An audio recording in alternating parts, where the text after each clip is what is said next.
The finals just got its brand new 1.6.0 update. We also saw a new playlist as well as even Twitch drops. We also got to go over some of the free new career cosmetics and even some brand new Easter eggs that have been discovered through DATAMINE, as well as some additional dev updates. We got a lot to talk about. What's up, world? We're back in the Twitch channel, all things the finals. Okay, so as always, let's just jump right into the patch. We'll get into what the opener is and everything like that. Now, for once, the Discord opener does seem nearly identical to this one, so I'm just going to go over this. So to first start off here, they do welcome us to the new Season 1 event, which is Steal the Spotlight. This is another solo event, and a lot of people wanted the solo events back or wanted a permanent solo playlist. Now, as I said here, you enter the arena at night with a set build and loadout, which means that lights and mediums are out, so you will have to play a heavy class, which is a lot of fun because everybody's kind of on the even playing field, which only has access to 2 weapons. Cash outs are guarded by tripwires and turrets, which adds some more dynamic elements, of course. And they also have the Steal the Spotlight bundle, which you can earn from playing this playlist. And of course, they are removing that solo banquet from the game itself, because now they already have another new solo game mode. And another here is they've also added 10 levels to the career rank with additional rewards. And they've also reduced that tournament ranked mode from 60 to 45 rounds needed to actually be able to load into that. Now, this patch notes is a bit lengthy compared to some of the other ones, so I'm going to mainly go over some of the main highlights here. That way we can kind of skim over it and kind of get the gist of what this patch is. Now, of course, the big one here is that they got the rework and the balance change to recon senses. A lot of people just weren't liking, as it was just way too easy to use and kind of way overused. What they did is they added a range limit to recon senses set to 30 meters. Players outside of this range will not be detected, and players detected by recon senses will now see detected warning text on their HUD.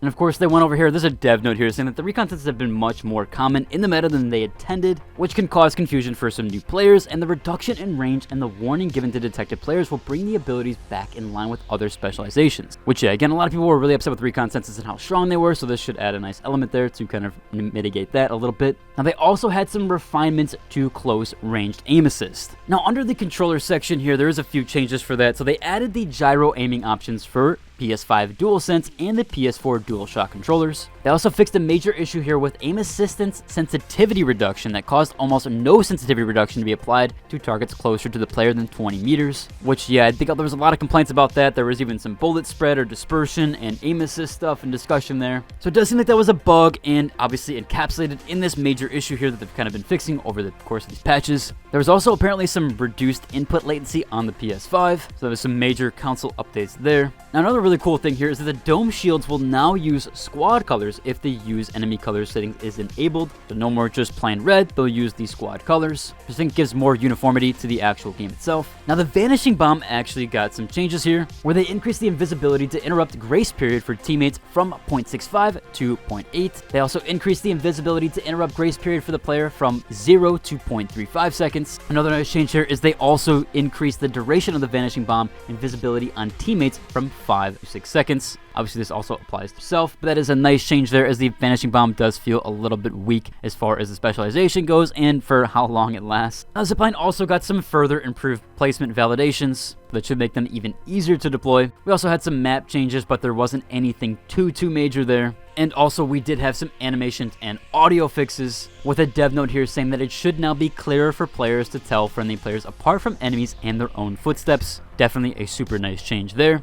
Here's another change that normally doesn't happen with games, but they increased the default FOV from 71 to 81. Now, this is only going to be for new installations only. I've always seen games leave it on the lowest setting, so it is kind of cool they've upped it a bit there. Another major one here is a security update where they made various improvements to their security and anti-cheat detection system, which again, I'm just glad they're giving updates on that, especially since it's been such a contention point with this game. They also made some minor UI and VFX changes, mostly pertaining to bugs or adding tutorials for various weapons and gadgets. Another big one under weapons is they increased the size of various grenade projectiles to make them easier to see in combat, and they fixed an issue where AoE damage could be wrongly invalidated, causing no damage to be done. And they also fixed an exploit where melee weapons could be swung faster than intended, which I was going to cover on the channel a while back, but I didn't want to showcase an exploit on the channel, so I didn't cover that. And they fixed an issue that prevented the C4 and mines from being picked up when placed on throwable objects that had already been picked up.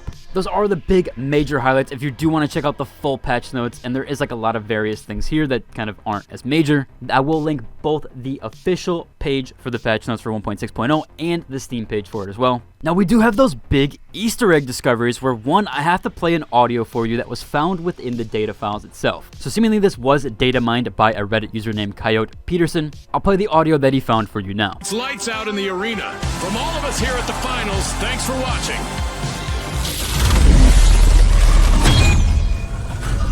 And we're out. Time for an Osmoose Pro Juice. You actually drink those? Wouldn't want Sophia to hear you say that. Oh, she has enough on her plate with the recent hacks. Trust me. They're not hacks, June. They're glitches. Besides, Holto's not worried. They don't run the show, they just sponsor it. Someone put those messages in the system. You worry too much. You keep telling yourself that, Scotty. The writing's on the wall. Literally.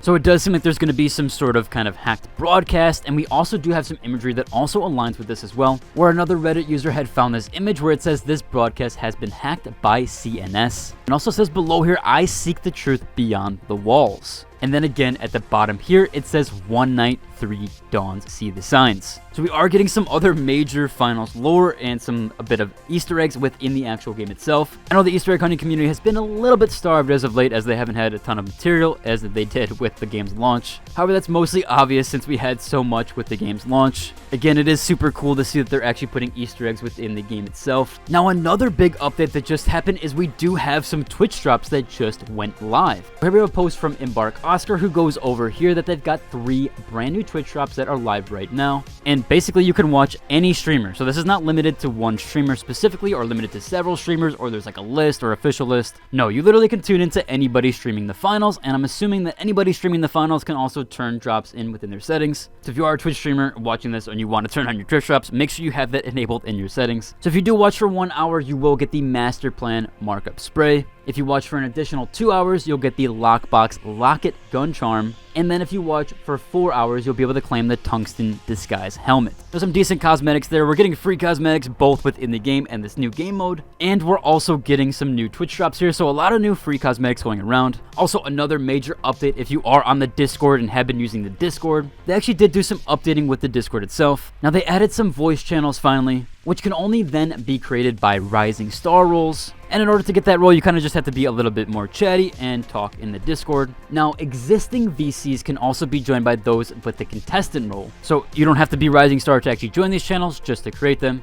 And then additionally, they do have 48 channels with a limit of 3 participants each. As of right now, since the change, there's only 5 in there in total. So these are being kind of slowly made. So you definitely have a lot of room and space to kind of create these. They've also overhauled their bug report section. If you ever encounter a bug or cheating or anything like that, you should post it in the Discord. There's a fair play section as well as a bug report section, and even potentially making a ticket. It seems like it's the fastest way to contact the devs directly, so it's kind of nice that there. Overall, that should about cover for today's video. If you'd like and subscribe, and until next one, deuces.